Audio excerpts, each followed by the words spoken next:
We're going to let them each speak for a couple minutes about their program and where they, plan on taking it and their intentions with the program, and then we'll open it up to some questions from you all, and then we'll enjoy the answers. All right, we'll start with Coach Fernandez. Am I going to have to put my coach's voice on here? Well, first of all, we're very excited to be here. Anytime that we can come out and tell the Bulls story and talk about our programs and get everyone excited about the upcoming athletic year, it's great. I'd like to say hello to someone that I'd like to introduce her, because I had the pleasure of coaching her daughter for 4 years and was an all-time great at the University of South Florida, and that's Veronica Zachary. Her daughter was Shantia Grace, who scored over 2,000 points as a Bull, and was a pleasure to coach on and off the floor. But there's a great deal of excitement for our program. Last 3 years have been great. We got left out of the NCAA tournament last year, which was disappointing, but our kids still won 23 games, made it to the Final Four of the NIT. Big expectations next year. We return 4 starters. First team all-conference young lady in Courtney Williams, who was also honorable mention All-American.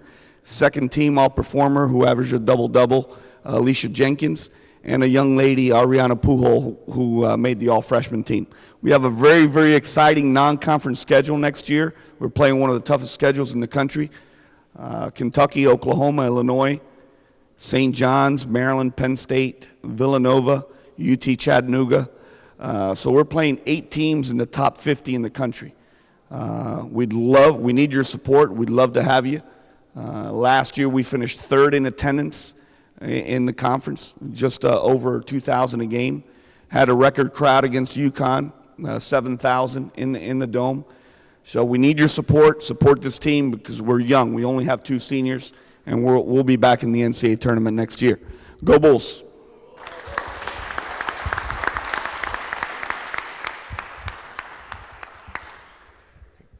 Well, thank you for having us. As Jose said, we're really excited whenever we get a chance to go out and connect and meet, and particularly for me is being, I guess, the young Bull on the staff. Going out and meeting the different folks in this Around the Horns tour it's been exciting. It's exciting to see the support, the energy, and the enthusiasm for not just our own programs, but the entire athletic program. As far as the basketball, the men's basketball, we've started the process of changing the culture of what it takes to become successful at the Division I level. Guys are working extremely hard. I know you've been reading a little bit about some of the things that we've been doing on the recruiting trails. We've got to continue to do that. We're going to continue to recruit the kind of student athletes that we want to have at USF that will make you proud, that we're going to go out, compete, play hard, and ultimately lead to wins. We're excited about the new group of guys that will be coming on the campus here the next few days.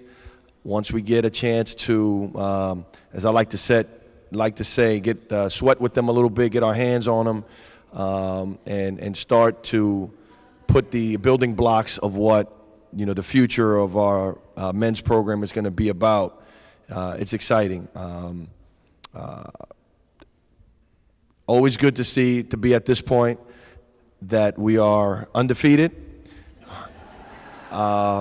I ask that you be patient with us and remember this feeling of us being undefeated as we go on into the future. It's going to be challenging, but we're up for the challenge and excited about the opportunities that we have facing us ahead. And go Bulls.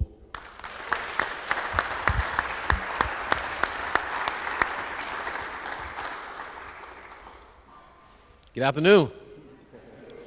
You all right? Everybody want to take a nap? No naps right now. Excited to be here. Thank you all for coming out and being a part of this. For us, like you heard these coaches say, it's a great opportunity for us to come and give back. Often we want you all to come and support us, and it's only right that we come out and do these things. I know for me personally, I get fired up to come around and I meet passionate people about the Bulls and our football program. And sometimes I just want to cut these things short so I can get back to work so that we can make sure that we get things the way everybody wants it. But our football team has made tremendous improvements this offseason. You know, I think last year to judge our football team off of wins and losses wasn't necessarily the right thing to do. I know for me, you know, we had to exercise some demons. We had to change the culture and build trust amongst our entire football program. And I couldn't have been happier the way our guys responded. And I know we all want wins and losses. And I know you all don't necessarily see the things inside that we do as coaches and have to correct. And I feel sorry for you all because I know you want it right now. You want to win. But again, it's my job to get those things corrected so we all can be excited and we can live up to those expectations that we all want. And I do know this, those expectations can't be realized until we fix those issues that we have. And we're in the process of fixing those issues, and our coaches did a great job of recruiting, you know, getting kids to come on our campus. And I feel like USF will sell itself, and it did that. After the season we had last year and I had a recruiting class that we had says a lot about our university.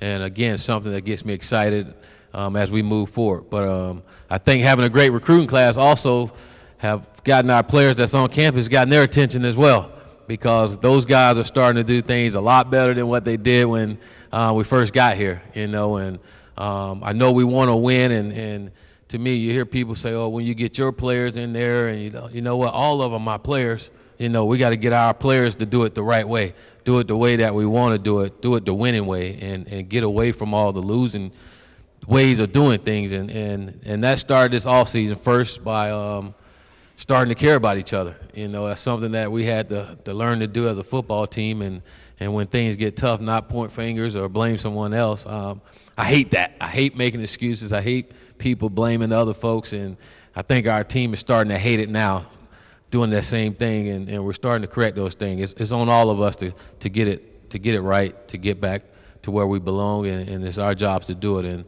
again, I'm excited about it. We talked about Derek Callaway and Austin Ryder and Mutt. Those guys are going to be big-time football players for this year, and I think we all hear about them, you know, and I think they all represent Manatee County the way that it's supposed to be represented, and I'm excited about that. But I think you all going to see a really good football team. You know, how good, I don't know, but I think it'll be so much better than last year, just the way our guys have been working this offseason, the way they're coming together, the way our staff is coming together. You know, those are things that we don't look at. Again, especially in the first year, we're transitioning on how much communication, how much trust, how much loyalty, all those things got to be built within the program and done a certain way. And then here's the other thing. You're dealing with 18, 19 years old who's been doing it a certain way for so many years. That's not going to happen overnight. You're not going to change them overnight. But if we can stay consistent, holding them accountable to doing their job as well, they'll learn to do it our way, and starting to see that for us. Now, I know off the field, which is where I think it all starts, off the football field, academically and socially, was two areas I thought we could have been a heck of a lot better at last year, and our guys are taking care of their business in those areas. And I do believe now that those areas are better, we'll see better football play out of our guys. I don't think they'll fail at football. That's all we recruit. That's why we recruit them. They can play football. You know, it's either something socially or academic that hold them back, and that was a big part of this past year of seeing that for your own good, you know, and seeing what you have to change. And we put a big emphasis on that this off season to correct those things. Football-wise, we got better because of that. Physically, we look like a college football team now. Last year, I thought we were small, and I was a little disappointed when I walked out and I see the opponents, and then I looked at our guys, and I'm like, you got to be kidding me, you know.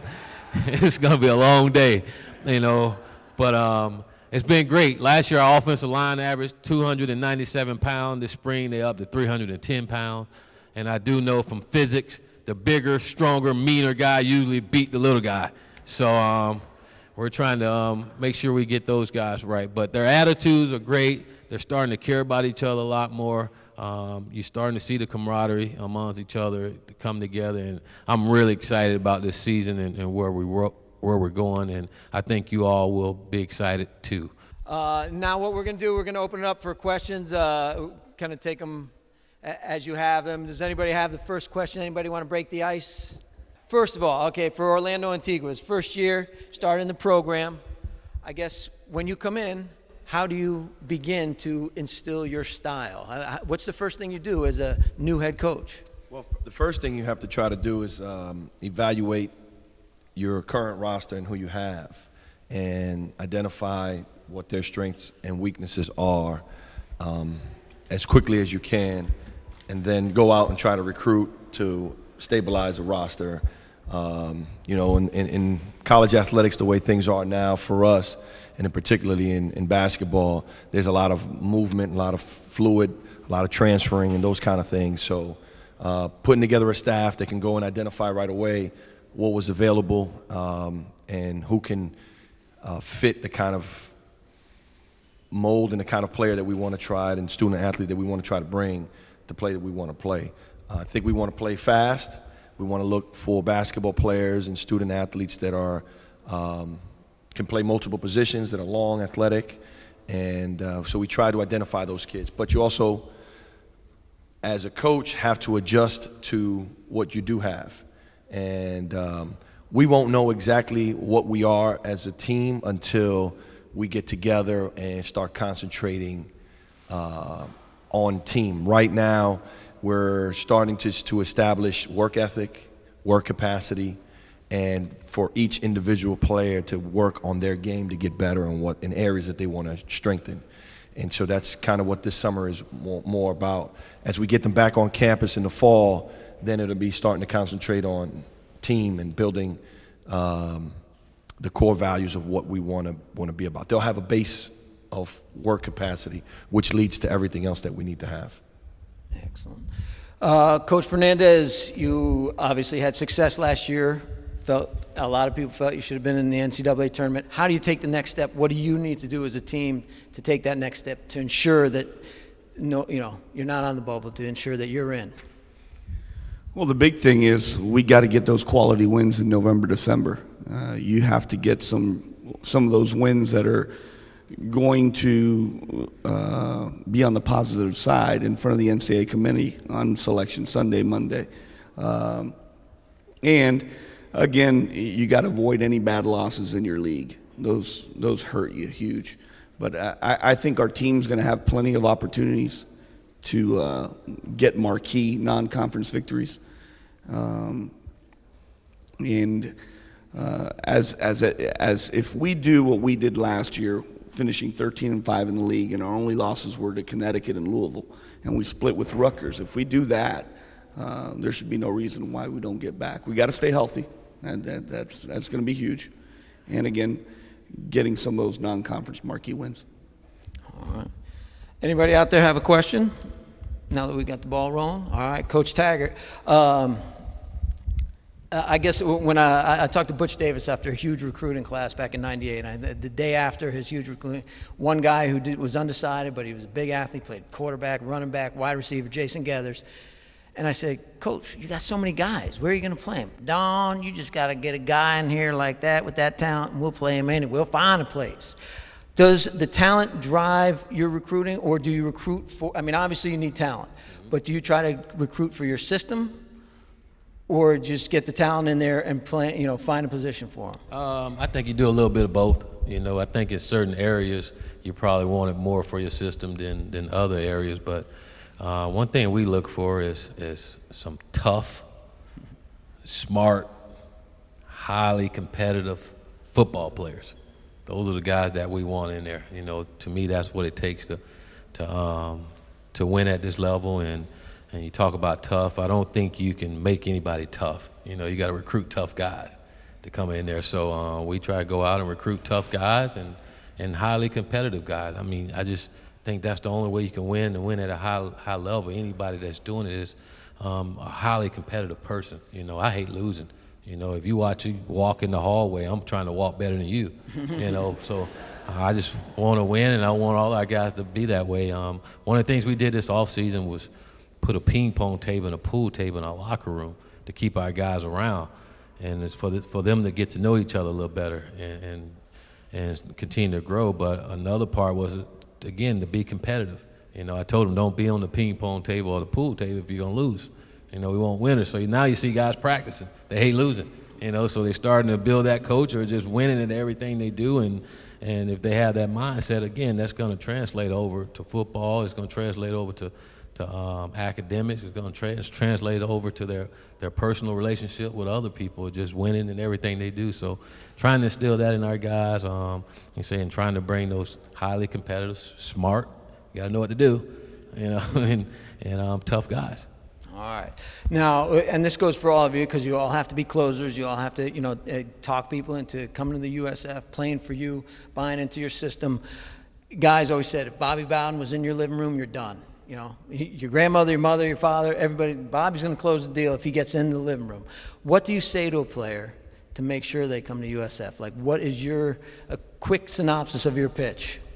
First, I want to know their goals, what they want to do. And ask them, why can they do it here at USF? You know, and pretty much any kid that come to USF and the things they want, I can show them what's been done before here. You know, and I tell them, I want guys that want to be here. You know, and guys that want to be a part of something special. Guys that have a chip on their shoulder. You know, and if they want to be a part of something special, we want you here. But I think the big part for me is building that relationship and always being honest with those kids and not forcing them to make a decision they don't want to make. You know, I think that's very important with those guys. You know, the decision they make is going to affect the rest of their life. You know, it's a 40-year decision, not a 4-year decision, and it's only right that you be honest and trustworthy and sell your program as much as you can. It's not about anybody else and what they do. I don't know how anybody else do it, you know, but it's about USF and what we can do for them. And I think you put together a nice plan and showing them how they can be successful there and with you, and knowing that you're going to have their back and not only use them as a football player, but as a student and a person and going to have their back and teach them how to be a young man. I think once you sell that and you do a good job of that, then it's hard to say no. So I think that's it.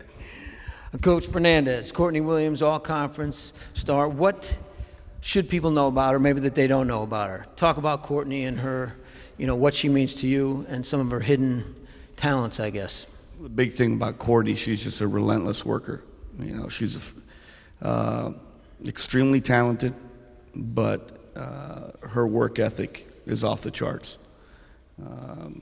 From what she did from her freshman year to her sophomore year, now what she is working on in the offseason from her sophomore year to their junior year, there's going to be a reason why she's going to be drafted in 2 years and why she's going to be able to make a good amount of money playing, you know, in the league or in playing overseas. But it starts with her attitude and the belief and trust that we have in her, and it goes both ways. All right, Coach Antigua, what, I guess, you know, we see in the Big East when I was growing up, it was you know, tough, you know, brawling basketball. I mean, obviously you had a lot of talent. What is going to be your style with USF? What can we look forward to for the USF team as far as on-the-court play? Well, we're going to want to play as fast as we possibly can. And, you know, the guys get excited about wanting to play fast until you have to get in shape to play fast. Being able to think at the speed that we want to try to play. What I can tell you is that you can expect us to be a team that's really unselfish and committed defensively to work as a unit. I think being able to play on the defensive side of the ball that way and empowering them on the offensive side to play a little bit empowered frees them up to play inspired. And at times that can be dangerous early on because it leads to a lot of turnovers. But if you're getting possessions on the defensive side of it, I think it balances out. And as they continue to get better, when you get into December and right into conference play, then hopefully you're minimizing the turnovers. But you're playing fast, you're having a team commitment on defense, and you're playing an inspired kind of basketball. Excellent. All right, any questions? Anybody? Okay, in the front. Coach K, are you going to be doing the preseason work on campus or off campus, and what's the situation with quarterbacks after the spring game? We are going to have practice on campus.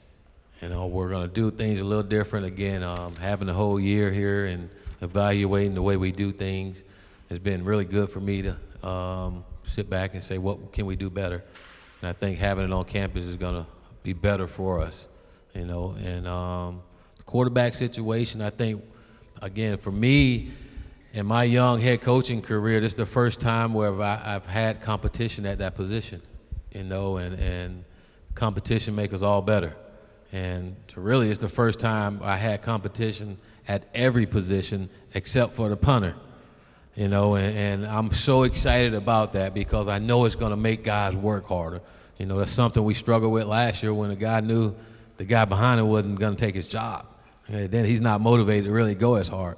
Well, now that's over with, you know. Again, I told our players one thing they won't be able to do is say, Coach didn't give me an opportunity.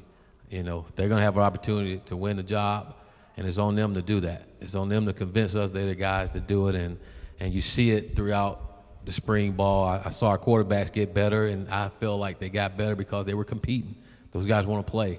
And they also got better because they had the spring ball to go through. Those two guys didn't have it last year. They were thrown right in the fire, you know. And not only those guys getting better, but our entire offense, our entire team having a whole year to do things. I saw them get better because their teammates got better, you know, and guys knew what they were doing. And they started to do it at a high level because they knew what they were doing. And I wasn't emotionally hijacked as much because they had time to work with each other. So, but right now they're competing. I feel like we have two quarterbacks that we can win with. And we're going to let it go through training camp at least the first 2 weeks, and then we're going to name our starting quarterback, and then we're going to roll with it from there. But I'm excited about our guys. I'm really excited about the way they work. You know, those guys are up there every day learning football, and that's what it takes to be a big-time college football quarterback. And they're starting to understand that there's a part of them that their teammates can't have, you know. And I think once you get that, you got something special going. And I love the way our guys are responding to those guys. All right, any more questions, or you want to let these guys eat some Leroy Selmans? Sounds good. Yeah. All right, another big hand for all coaches, Coach Fernandez, Coach Antigua, and Coach Taggart. And thank you all for coming. And thanks to USF Sarasota Manatee for having everybody.